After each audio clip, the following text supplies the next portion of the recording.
दोस्तों, बॉलीवुड की हसीन और खूबसूरती दुनिया को देख कर ही इंसान ये सपने बुनने लगता है कि काश वो भी बॉलीवुड की दुनिया में कदम रखे, वहाँ जाकर के खूब पैसा कमाए, खूब शोहरत हासिल करे। लेकिन अक्सर किस्मत लोगों की साथ नहीं देती है। सैकड़ों लोग बॉलीवुड पहुँचते हैं और वहाँ जाकर के फेल हो जाते हैं। मुश्किल से 1 से आधा % किस्मत ऐसी होती है जिन्हें वो चाहते हैं, जो उनका मकाम मिलता है और उन्हें वो शोहरत मिलती है। उन्हीं में से एक पानीपत की रहने वाली सुनीता नाम की लड़की थी। सुनीता सिंह जैसे ही फैशन डिजाइनिंग और मॉडलिंग की दुनिया में कदम रखती है, वहाँ जा कर के खूब शोहरत हासिल करती है, खूब पैसा कमाती है, खूब नाम कमाती है। लेकिन इत्तेफाक की बात है कि 4 नवंबर 2020 को उसकी मौत हो जाती है। जब पुलिस इस केस की पता करती है तो पता चलता है कि सुनीता सिंह को मारने वाला कोई और नहीं बल्कि उसका एक सगा बेटा है। जब उसकी बेटे से पूछा जाता है कि अब तूने अपने माँ को क्यों मारा, तो उसने बड़ा चौंकाने वाला खुलासा करता है।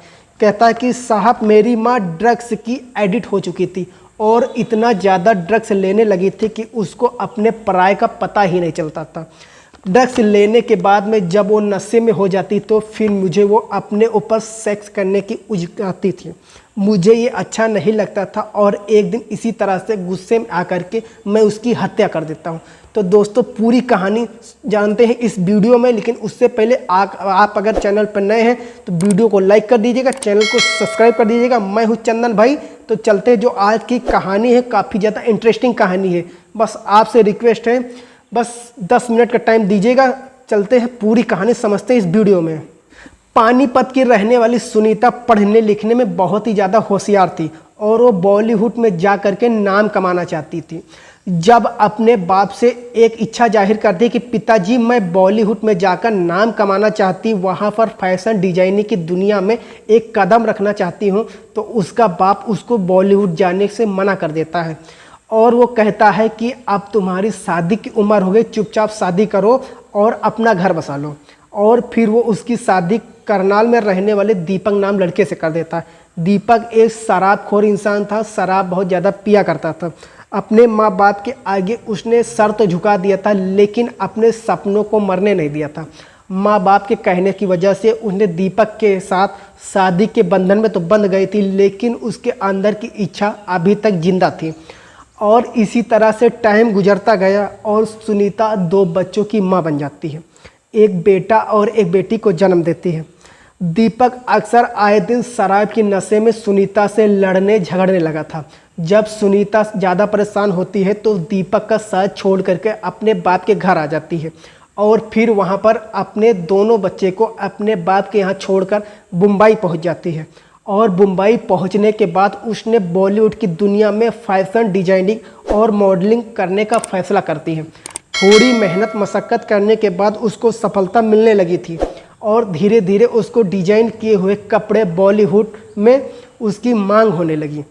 और एक दिन ऐसा भी आता है कि जिस मकाम को हासिल करने के लिए सुनीता पानीपत से मुंबई आई थी, वो मकाम उसको मिल जाता है और बॉलीवुड की दुनिया में सुनीता एक जाना माना फैशन डिजाइनिंग की दुनिया में जाना माना चेहरा मानी जाने लगी थी।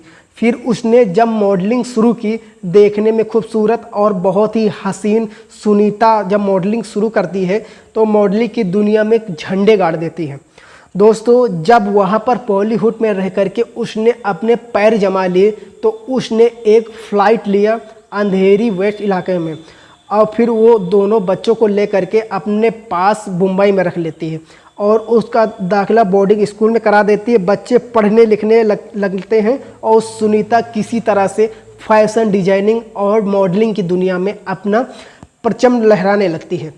अच्छा खासा पैसा जब इंसान के पास आता है तो उसकी आदतें भी बिगड़ने लगती हैं और यही हुआ था सुनीता के साथ में भी। सुनीता के पास जब पैसा आने शुरू हुआ, लोगों से जान पहचान बढ़ी, तो फिर खूब पार्टियां होने लगी। अब सुनीता ने शराब की नशे में होना शुरू कर दिया क्योंकि उसको पीछे समझाने वाला कोई नहीं था। बच्चे उसके पास रहते नहीं थे, पति को वो छोड़ चुकी थी, अकेले रहती थी, अपनी मनमानी करती थी। शराब पीना शुरू किया तो फिर उसको ड्रग्स की भी लत लग गई और ड्रग्स से इतना लेने लगी थी कि अब उसका ध्यान अपने काम से हटने लगा। टाइम यूं ही गुजरता रहा और बच्चे पढ़ लिख करके अपने घर आ चुके थे। उसका बेटा 23 साल का हो चुका था, बेटी उसकी 16 साल की हो चुकी थी। जब बच्चे घर का माहौल देखते हैं तब उनकी समझ में नहीं आता घर का माहौल, क्योंकि आए दिन नशे की पार्टियां होती थी। माँ अपने यार दोस्तों के साथ ड्रग्स लेती थी, तो उसकी बेटी अपने माँ का घर छोड़ करके अपने नानी नाना के यहाँ पानीपत आ जाती है, लेकिन बेटा वहीं पर रहता था। दोस्तों, अब जब सुनीता के पास आमदनी का जरिया ख़त्म होने लगा, उसकी फरमाइशें बहुत ज़्यादा बढ़ चुकी थी, क्योंकि ड्रग्स इतनी आसानी के साथ तो मिलता नहीं, बहुत महंगा पड़ता था। अब पैसे उसके पास खर्च करने के लिए कम होने लगे, तब उसने अपने बेटे को भी मॉडलिंग की दुनिया में उतारने का फैसला कर लिया, क्योंकि बेटा लंबाई चौड़ाई और देखने में बहुत ही खूबसूरत था। जैसे उसका बेटा मॉडलिंग के दुनिया में कदम रखता है तो वो भी शोहरत की बुलंदियों को पाने लगता है। फैशन डिजाइनर मनीष मल्होत्रा और अभिनेता रणबीर कपूर उसके बेटे की काफ़ी मदद करते हैं। अब बेटा भी बॉलीवुड की दुनिया में, मॉडलिंग की दुनिया में अच्छा खासा नाम कमाने लगा था। अब माँ अपने बेटे से पैसे की फरमाइश करने लगी थी। जब बेटे का वहाँ पर तालमेल बढ़ा, लोगों से ताल्लुकात बढ़े, तो उसकी मुलाकात होती है ऐश्वर्या नाम की एक लड़की से। ऐश्वर्या भी मॉडलिंग की दुनिया में नाम कमा चुकी थी। दोनों की दोस्ती होती है। फिर तीसरा उनका दोस्त बनता है आशीष पटेल। तीनों बहुत अच्छे दोस्त थे। अब उसके घर उसके साथ आ जाते थे। अब तीनों दोस्त अक्सर घर में पार्टियां किया करते थे।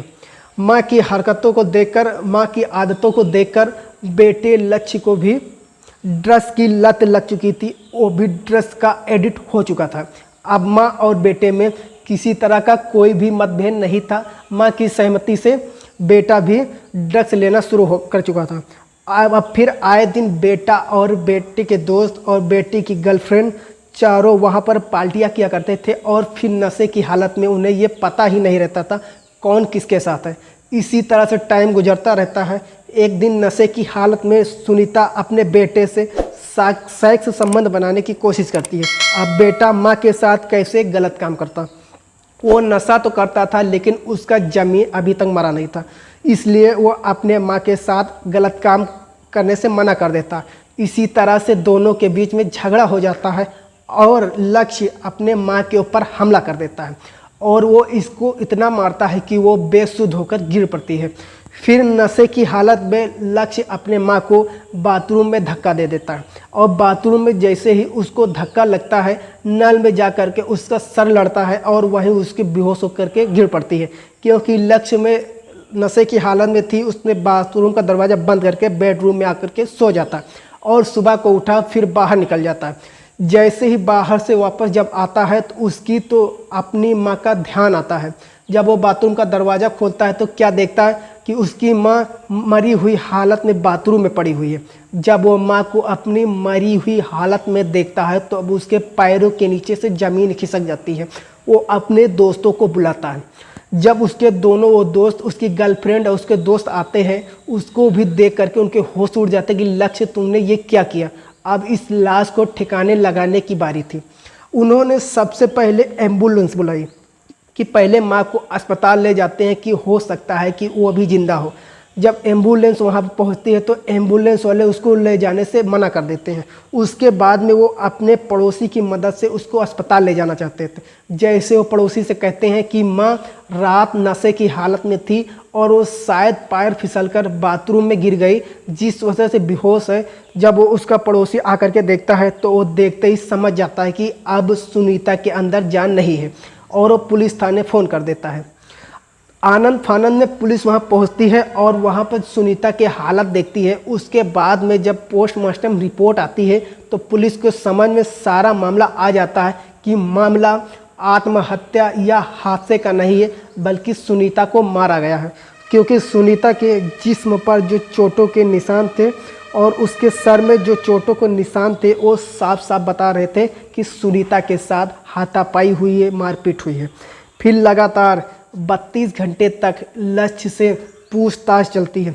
गहन पूछताछ के बाद वो इधर उधर की बात वो पुलिस को बताने लगता है क्योंकि पुलिस भी उसके साथ ज़्यादा संगत नहीं कर सकती, उसके साथ सख्ती नहीं कर सकती थी। वजह ये थी कि वो भी ड्रग्स एडिक्ट था। अगर उसके साथ ज़्यादा सख्ती करती तो उसको कुछ हो न जाए, इसलिए पुलिस उससे प्यार से पूछताछ कर रही थी।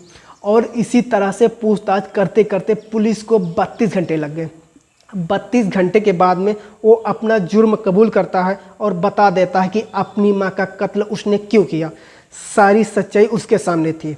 जब इस बात का पता उसके बाप को पानीपत में चला, भले ही वो अपने बच्चों को छोड़ चुका था, लेकिन अपने बच्चों की मोहब्बत उसके दिल में हमेशा रहती है और अपने बच्चों से मिलने की कोशिश भी करता रहता था। जब उसको पता चला उसका बेटा अपने माँ के मर्डर करने के जुर्म में थाने में बंद है, तो वो मुंबई पहुंच जाता है।